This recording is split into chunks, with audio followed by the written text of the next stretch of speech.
அண்ணே வாக்கலத்துக்கு மைக்கில் வெளியே இருக்க போனேண்ணே ஒரு 10 சீட்டு கிடந்துச்சு. இந்த சென்ட்ரிங் சீட்டு அது உங்கள் சீட்டான்ட்டு பாருங்கண்ணே. வாங்க தம்பி, நம்ம சீட்டையும் ஒரு 10 சீட்டை காணாம் தம்பி. இது நம்ம சீட்டான்ட்டு போய் பார்க்குறேன். தம்பி அது நம்ம சீட்டு இல்லை தம்பி, அது நம்மகிட்ட வேலை பார்த்தால அவன் சீட்டு தம்பி. அவனுக்கு ஃபோன் அடித்து வர சொல்லுவோம், அவன் சீட்டை அவன்கிட்டயே கொடுத்துருவோம் தம்பி.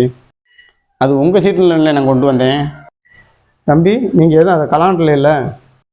அதெல்லாம் நான் கலாண்டில்ண்ணே. இப்போ என்ன தம்பி, உங்களுக்கு செலவுக்கு தானே காசு வரும். நான் கொஞ்சம் காசு தரேன், அவன்ட்டையும் உங்கள் நல்ல இடத்தை பாராட்டி அவன்ட்டையும் கொஞ்சம் காசு வாங்கி தரேன். இந்த தம்பி உன் சீட்டு ஒரு 10 சீட்டு கம்மாய்க்கில் நடக்குன்னு சொல்லி எடுத்து வந்துச்சு. அது ஏன் சீட்டுன்னு கொண்டாந்துச்சு. கடைசியாக பார்த்தா அது ஓன் சீட்டாக இருக்குது தம்பி. ஏதோ அந்த பயலுக்கு செலவு காசை கொடுத்துட்டு உன் சீட்டை எடுத்துகிட்டு போ தம்பி.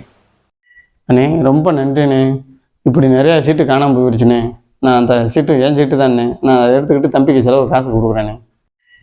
யார் பொருளுக்கும் ஆசைப்படாமல் நல்லது செய்ய நினச்சோம்னா நம்ம பொருள் தானாக நம்மளை தேடி வரும் தம்பி.